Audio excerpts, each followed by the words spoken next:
ఏడు వార్ యుద్ధం ప్రకటించలేదు, ప్రకటించకుండానే కాల్పులు మొదలుపెట్టింది. దానిలో కొంతమంది మనకి సివిలియన్స్ చనిపోయారు, భారత పౌరులు చనిపోయారు. సార్ మనం ఇప్పటికీ ప్రకటించినట్ట ఒకవేళ మనం కూడా యుద్ధం ప్రకటించలేదు, వాళ్ళు ప్రకటించలేదు, మనం కాకపోతే ఏంటంటే ఇది undeclared war, it's as good as war, ఇది వార్ ఫ్రంట్ వాళ్ళు. ఎందుకంటే మనం పూర్తిగా యుద్ధ ప్రతిపాదిక మీద అన్ని చర్యలు తీసుకున్నాం. భారతదేశాన్ని రక్షించడానికి navy, army, Indian air force మూడు కలిసి ఏ చర్యలు అయితే తీసుకోవాలో పాకిస్తాన్కి ధీటుగా సమాధానం ఇవ్వటానికి అటువంటి ప్రాతిపదిక మీద అన్ని వ్యూహాలు రచించుకున్నాయి. దానికి కావాల్సిన సామగ్రిని అన్నీ సర్దుబాటు చేసుకుని రెడీగా పెట్టుకున్నాయి. సో అందువల్లనే పాకిస్తాన్ మన మీద దాడి చేసినా కూడా మనం వాటిని సమర్థవంతంగా తిప్పికొట్టడానికి వీలైంది. మనం చేసింది ఉంది ట్రైలర్, సినిమా బాకీ, ఇది పూర్తి యుద్ధ వ్యూహం కాదు. వాళ్ళు చేసిన రిటాలియేషన్కి, వాళ్ళు చేసిన దాడులకి మనం రిటాలియేషన్ చేసాం అంతే. ఇదేంటంటే లిమిటెడ్ ఏంటి ఇంత అడ్డుకునే క్రమంలోనే జస్ట్ ఈ పక్కకి వెళ్ళిపో అనే అంత టైంలోనే పాకిస్తాన్ ఇంత ఘోరంగా ఎకనామిక్గా కావచ్చు, లేదంటే ఇంత పడిపోవడానికి కారణం ఏంటి సార్? అసలు ఇప్పుడు పాకిస్తాన్ కనుక మీరు చూస్తే ఆర్థిక పరంగా కానీ, వ్యాపార పరంగా కానీ, పొలిటికల్గా కానీ స్థిరత లేదు.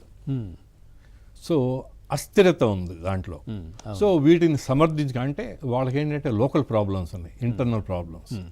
ఆ ఇంటర్నల్ ప్రాబ్లమ్స్ని కప్పిపుచ్చటానికి, వాళ్ళ ప్రజల మనస్సుల్ని డైవర్ట్ చేయడానికి ఏదో విధంగా కవ్వింపు చర్యలకి పాల్పడింది. సో దీనికంటే ఇప్పుడున్న పరిస్థితుల్లో పాకిస్తాన్ దగ్గర డబ్బు లేదు, ఆయుధాలు తయారు చేసే శక్తి లేదు, ఆయుధాలు కొనుగోలు చేసే శక్తి లేదు.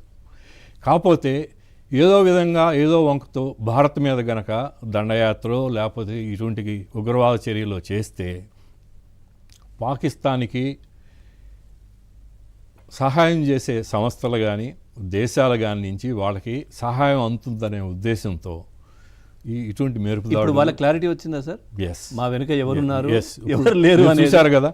ఇప్పుడు తుర్కిస్తాను, అజర్బైజాను ఈ రెండు దేశాలు తప్పితే వేరే ఏ ఒక్క దేశము ముందుకొచ్చి పాకిస్తాన్తో మేము మీకు అండగా ఉంటాము, మీ వెనక మేము ఉంటాము, మీరు ముందుకు పదండి అని చెప్పిన వాళ్ళు. తుర్కిస్తాన్ ఏంటి అంత నమ్మక ద్రోహి అనుకోవచ్చా? ఎందుకంటే దాదాపుగా అంత డబ్బు వాళ్ళకి భూకంపాలు వచ్చినప్పుడు ఇండియా నుంచి మొట్టమొదటిగా సాయం చేసింది మనమే.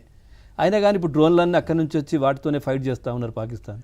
మీరు అజర్బైజాన్ కానీ తుర్కిస్తాన్ తీసుకున్నా వాళ్ళ ఉన్న ముందు ఉండే సామర్థ్యం కానీ, యుద్ధ సామాగ్రి కానీ ఇండియాకి సరితూగదు అంతే. సో కాకపోతే ఏంటంటే వాళ్ళ మతపరమైన రీత్యా ఇస్లాం కంట్రీ కనుక వాళ్ళకి ఏంటంటే సానుభూతిగా ఇచ్చారు ఇవన్నీ. అంతకు తప్పితే పాకిస్తాన్ మీద ఉన్న ప్రేమతో కాదు ఇచ్చింది. సో అది పాకిస్తాన్ చేసిన పని తప్పని వాళ్ళకి తెలుసు మనసులో. అందుకనే ఇన్ని దేశాలు ఉన్నా కూడా ఏ ఒక్కరూ సమర్థించలేదు. చైనా పక్కనే ఉన్న బలూచిస్తాన్ మాత్రం వాళ్ళకి అగేనెస్ట్ గానే దశాబ్దాలుగా ఫైట్ చేస్తా ఉంది. ఇది ఒకటండి. మీరు ఇప్పుడు చూస్తే చైనా ఆప్తమిత్రుడు పాకిస్తాన్కి. అవును. సో ఇదివరకు ఏ ప్రాబ్లం వచ్చినా పాకిస్తాన్లో డైరెక్ట్గా సపోర్ట్ చేసేది. కానీ ఈ ప్రస్తుత పరిస్థితుల్లో చైనాని మీరు చూసుంటారు.